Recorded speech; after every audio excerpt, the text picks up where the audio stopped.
اعوذ باللہ من الشیطان الرجیم بسم اللہ الرحمن الرحیم السلام علی الحسین وعلی علی ابن الحسین۔ آج ہم گفتگو کریں گے کہ اکثر مومنین امام سجاد علیہ السلام کو عابد بیمار کے نام سے یاد کرتے ہیں، یعنی جب بھی امام سجاد علیہ السلام کا ذکر آتا ہے تو فوراً ذہنوں میں عابد بیمار یعنی امام سجاد علیہ السلام بیمار تھے، ایک ضعیف ناتوان اس طرح کی کیفیت ذہن میں آ جاتی ہے۔ اور اکثر مومنین جب دعا کرتے ہیں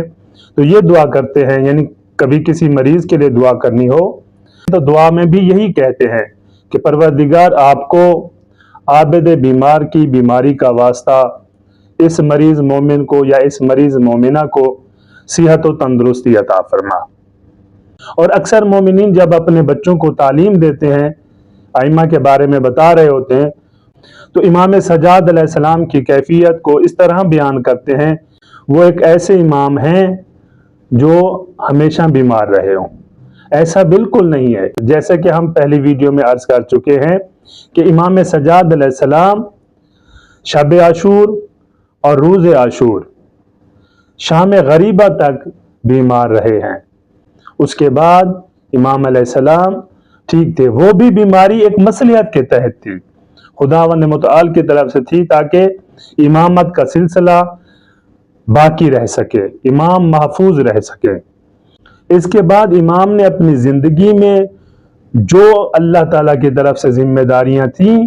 وہ ساری انجام دی ہیں، اور امام نے اپنی زندگی میں وہ کام کیے ہیں جو شاید کوئی کر سکے، اور اس کو ہم آگے چل کے اگلی ویڈیوز میں بیان کریں گے کہ امام سجاد علیہ السلام نے کربلا کے واقعے کے بعد کیا کیا ہے، کیسے ماحول کو بدلا ہے، کہ جس کے بعد امام محمد باقر علیہ السلام اپنا ایک دینی مرکز قائم کرتے ہیں، اور اس کے بعد امام جعفر صادق علیہ السلام 500 موضوعات کی تعلیم دے رہے ہیں لوگوں کو، اتنے شاگرد، یہ کیسے نظام بدلا؟ اس نظام کو بدلنے والے امام سجاد علیہ السلام ہیں۔ تو امام سجاد علیہ السلام ساری زندگی بیمار نہیں رہے ہیں، فقط کربلا میں وہ بھی مصلحت خدا کے تحت بیمار تھے، اور امام نے اپنی زندگی میں بہت اعلیٰ کام کیے ہیں۔ ایک دفعہ امت کو پھر سے، جو کہ امام جعفر صادق علیہ السلام کے فرمان کے مطابق اکثر مرتد ہو چکے تھے، ان سب کو دوبارہ سے نئے سرے سے دین کی تعلیم دی اور دین کی تعلیمات سے آشنا کیا۔ والسلام علیکم ورحمۃ اللہ وبرکاتہ۔